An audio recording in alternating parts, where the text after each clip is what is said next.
আসসালামু আলাইকুম এভরিওয়ান। আমি যে ভিডিওটা করছি এটা হচ্ছে বগুড়া বারবিকিউ রেস্টুরেন্টে। আমাদের একটা কনফারেন্স ছিল বিডিবির, সেখানে গিয়েছিলাম আজকে। সেখানে গিয়ে আজকে কি করলাম তার সম্পূর্ণ ভিডিওটা দেখতে আমার সঙ্গে থাকবেন, আমি আপনাদের জানাই দেব। যেহেতু খুব সকালে উঠেছিলাম, আমি কোন ড্রেস পরবো সেটা একটু গুছিয়ে নিচ্ছিলাম, কারণ সকাল 9টায় আমার বগুড়া পৌঁছাতে হবে। তাই খুব সকাল সকাল আমাকে উঠতে হয়েছে, বাসার কাজ সেরে আবার নিজেকে রেডি করতে হচ্ছে। আমি এগুলো সব সুন্দর করে গোছায় রেখেছি, যার জন্য আমার খুব একটা দেরি হয়নি। আমি খুব তাড়াতাড়ি রেডি হয়ে গিয়েছিলাম। এগুলো সব ঠিকঠাক করে রেখে রেডি হওয়ার পরে একদম লাস্টে আমি যখন বাসা থেকে বেরোচ্ছিলাম একটু আয়নাতে দেখে নিচ্ছিলাম যে কেমন লাগছে। আসলে বাচ্চা কাচ্চা থাকলে খুব তাড়াতাড়ি একটু বের হওয়া যায় না, অনেক কাজ থাকে পরিবারে। আমি বারবার আমার বাচ্চাদের সঙ্গেই নিয়ে যাই, তবে আজকে নিয়ে যাইনি কারণ অনেক গরম ছিল বাইরে।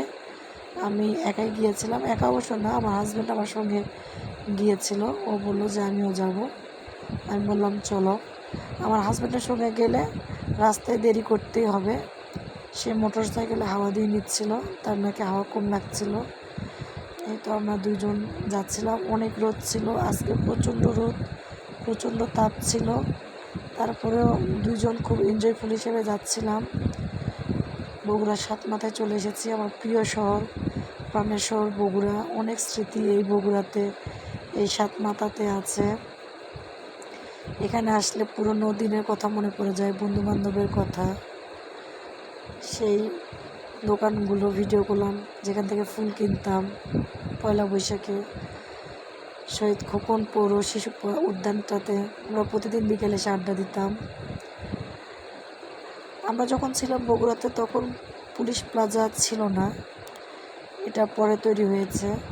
এই তো চলে এসেছে আমার গন্তব্যস্থলে বারবিকিউ রেস্টুরেন্ট। রেস্টুরেন্টটা অনেক সুন্দর করে সাজিয়েছে, আমি একটু করে ভিডিও করে নিলাম।